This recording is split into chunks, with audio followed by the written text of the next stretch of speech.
السلام علیکم ورحمۃ اللہ وبرکاتہ۔ میں سجاد سرفراز، تعلیمی نفسیات، چائلڈ ڈیولپمنٹ اینڈ پیڈاگوگی کی آج دوسری کلاس نمو اور نشو و نما کے اصول، principle of growth and development کے بارے میں ہم کو پڑھنا ہے کہ کس طرح سے نمو اور نشو و نما کے اصول ہوتے ہیں، کس طرح سے یہ پائے جاتے ہیں، کس طرح سے یہ انسانی جسم میں یا انسان کی نشو و نما میں تبدیلی پیدا کرتے ہیں، اس کے بارے میں ہم کو دیکھنا ہے۔ تو سب سے پہلے principle of growth and development, تو ایک فوٹو میں تصویر اتارا دیکھو کہ اس تصویر کے لحاظ سے ہم سمجھ سکتے ہیں کہ ایک بچے سے لے کے ایک بوڑھے شخص تک کس طرح سے ڈیولپمنٹس کے اندر یا گروتھ کے اندر ایک انسان میں کس طرح سے تبدیلی آتی ہے یا آ سکتی ہے۔ اس تصویر کو دیکھ کے آپ بآسانی طور پر سمجھ سکتے ہیں۔ اس تصویر کے ذریعے میں مختلف اصولوں کو آپ کو سمجھانے کی کوشش کروں گا۔ تو سب سے پہلے ہم اصولوں کی طرف بڑھتے ہیں۔ پہلا اصول ہے متواتر نشو و نما کا اصول۔ متواتر نشو و نما کا اصول کیا ہے؟ اس اصول کے مطابق بچے کی نشو و نما متواتر ہوتی رہتی ہے۔ مطلب یہ کہ جو نشو و نما کا عمل ہے، وہ نشو و نما کا عمل جو ہے متواتر یعنی ترتیب وار وہ ہوتے رہتا ہے۔ کبھی رفتار تیز رہتی ہے اور کبھی سست، یعنی کہ نشو و نما کے اندر یا تو رفتار تیز بھی ہو سکتی ہے یا رفتار سست بھی ہو سکتی ہے، لیکن جو ترتیب کا عمل ہے وہ کبھی نہیں رکتا، وہ ترتیب وار جاری رہتا ہے۔ کبھی سست ہو سکتا ہے یا کبھی تیز ہو سکتا ہے، وہ اسٹیجز کے لحاظ سے ہو سکتا ہے۔ مثال کے طور پر یہاں بتا رہا دیکھو، بچے کی پہلے 3 سال میں نشو و نما بہت تیز ہوتی ہے، یعنی بچہ جب 3 سال تک کا ہوتا ہے، یعنی انفینسی کے دور سے جب وہ گزرتا ہے، تو انفینسی کے دور میں وہ بہت زیادہ اس کی ڈیولپمنٹ بہت زیادہ رفتار سے ہوتی رہتی ہے، اور بعد میں یہ رفتار سست ہو جاتی ہے۔ یعنی انفینسی کا جب پیریڈ کے بعد چائلڈہڈ آتا ہے، یعنی جتنی انفینسی میں ہوتی ہے اس کے بعد اتنی نہیں ہوتی ہے، لیکن اتنی تیز رفتار سے نہیں ہوتی ہے، لیکن سست رفتار سے ہوتی ہے، لیکن کنٹینیوس جو ہے وہ ڈیولپمنٹس بچوں کے اندر ہوتے رہتے ہیں۔ اس طرح کے جسم کے کچھ حصوں کی نشو و نما تیز رفتار سے ہوتی ہے۔ تو یہاں پہ بتا رہا یہ ہے کہ کچھ حصوں میں جو نشو و نما ہوتی ہے وہ بہت زیادہ ہوتی ہے، یعنی تیز رفتار سے ہوتی ہے، اور کچھ کی جو رفتار ہوتی ہے وہ سست ہوتی ہے۔ یعنی کہ اس اصول کا مطلب یہ ہے کہ جو نشو و نما کا عمل ہے وہ انسانی جسم میں وہ کنٹینیوسلی جاری رہتا ہے، وہ رکتا نہیں ہے، لیکن وہ جو مختلف اسٹیجز ہے ہمارے ڈیولپمنٹس کے، اس اسٹیجز کے اندر وہ یا تو کبھی تیز ہو سکتا ہے یا تو کبھی سست ہو سکتا ہے۔ تو پہلے کے شروعاتی 3 سال کے اندر وہ ایک دم تیز ہے، کیونکہ بچہ جب نئے اسٹیج کے اندر داخل ہوتا، اس کے بعد وہ پھر دھیرے دھیرے نشو و نما تو بڑھتی ہے، لیکن رفتار جو ہوتی ہے وہ نشو و نما کی کچھ قدر یہ کچھ حصوں میں سست ہو جاتی ہے۔ دوسرا اصول ہے دیکھو، نشو و نما اور بالغی کی شرح غیر مستقل ہوتی ہے۔ Rate of growth and development is not uniform. اس کا کیا مطلب ہے؟ اس کا مطلب یہ ہے کہ بالغی ایک مسلسل عمل ہے، گروتھ ایک مسلسل عمل ہے، لیکن اس کی شرح ہمیشہ یکساں نہیں ہوتی۔ یعنی گروتھ کی شرح جو ہوتی ہے وہ ہمیشہ ایک جیسی نہیں ہوتی ہے، مختلف ہوتی ہے۔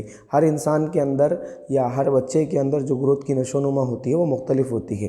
یعنی یہ بتا رہا دیکھو، ابتدائی طفلی میں یعنی بچہ جب بالکل چھوٹا ہوتا ہے، اس میں بہت تیز ہوتی ہے۔ آپ دیکھو کہ چھوٹے بچے جو ہے وہ ایک دم بڑے ہو جاتے ہیں، ایک دم بڑے، مطلب ان میں جو ڈیولپمنٹس ہوتے ہیں، ان میں جو گروتھ ہوتی ہے وہ ایک دم تیز رفتار سے ہوتی ہے، لیکن مرحلے کے آخر میں اس میں کمی آتی ہے۔ ہاں، بچے کی سٹارٹنگ میں تو کیا ہوتی ہے، تبدیلی حیرت انگیز ہوتی ہے، بچے میں حیرت انگیز تبدیلی ہو جاتی ہے، لیکن جب وہ اسٹیج ختم ہونے لگتا ہے تو اس کے آخر میں جو ہوتی ہے وہ تھوڑی جو نشو و نما تیز تھی وہ اب تھوڑی سی سست ہونے لگ جاتی ہے، لیکن ظہور بلوغت کے وقت نہایت تیز ہوتی ہے۔ پھر جب بلوغت کا اسٹیج چالو ہوتا ہے، بلوغت کے اسٹیج کے اندر پھر سے نشو و نما جو گروتھ ہوتی ہے وہ بہت زیادہ تیز ہوتی ہے، لیکن یہ شرح زیادہ عرصے تک برقرار نہیں رہتی ہے۔ ہاں، بلوغت کے دور میں تو وہ ایک دم تیز ہو جاتی ہے، لیکن اس کی جو ریٹ ہوتی ہے، اس کی جو شرح ہوتی ہے وہ زیادہ اسٹیجز کے اندر برقرار نہیں رہ سکتی ہے۔ بالغی شرح ہمیشہ یکساں نہیں ہوتی، وقفے سے اس میں کمی آتی ہے۔ ہاں، بالغی میں جو ہوتی ہے وہ وقفے سے کمی آتی ہے، یعنی ہر اسٹیج کے اندر بالغی میں شرح جو ہوتی ہے وہ یکساں نہیں ہوتی ہے، وقفے سے اس کے اندر تبدیلی ہوتی ہے، ایک اسٹیج کے اندر الگ ہوتی ہے، دوسرے اسٹیج کے اندر الگ ہوتی ہے۔ یہ دوسرا ہمارا اصول ہو گیا۔ تیسرا اصول کیا ہے؟ تیسرے اصول کے بارے میں دیکھیے۔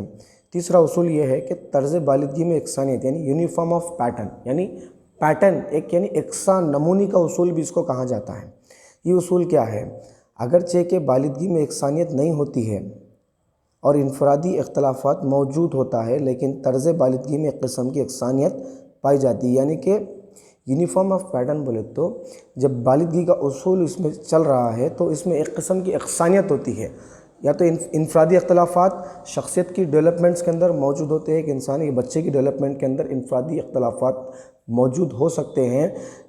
कब उस सूरत में, जैसे कि मिसाल मैं बता रहा, देखो बच्चों में उमूदी फ़रोग़ होता है, यानी कि बालिदगी सर की जानिब से शुरू होती है और नीचे की जानिब बढ़ती है, यानी कि पैटर्न के ज़रिए बताना ये चाह रहा उसूल के अंदर के जो डेवलपमेंट्स होता है, ग्रोथ और डेवलपमेंट्स जो होता है वो एक पैटर्न के ज़रिए, यानी एक तरतीब, जिस तरह प्रिंसिपल ऑफ कंटिन्यूटी पढ़े हमने, उसूल के ज़रिए जाती है, तरतीब बढ़ जाती है, इस तरह एक पैटर्न के ज़रिए, उसूल के ज़रिए, जैसा कि सर से शुरू हो रही नशोनुमा, अगर बालिदगी का अमल सर से की जानिब से शुरू हो रहा तो सर से हो रहा, सर के बाद फिर आँखों में, कानों में, फिर उसके बाजुओं में, फिर उसके दीगर हिस्सों में, हाथों में होते हुए यानी पैरों की जानिब, यानी नीचे की जानिब, यानी पैरों की जानिब बढ़ती हुई हाथ पाँव की हरकत, फिर बातचीत में शरह बालिदगी से ख़ता नज़र मरहलों के लिहाज से एकसानियत पाई जाती है। यहाँ पे बता रहा, देखिए कि सर से लेके पैर तक की जानिब बढ़ती है, फिर हाथ पाँव की हरकत, पहले हाथ पाँव की हरकत, फिर बातचीत में शराब बालिदगी से ख़ता नज़र मरहलों के लिहाज से एकसानियत पाई जाती है, यानी कि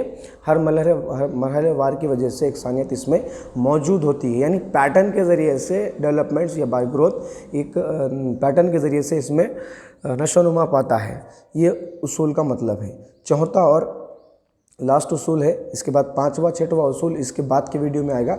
चौथा उसूल क्या है कि प्रिंसिपल ऑफ इंटर रिलेशन, यानी कि बाहमी ताल्लुक़ उसूल। क्या मतलब है इसका मतलब ये है कि नशोनुमा बालिदगी के कई पहलू होते हैं।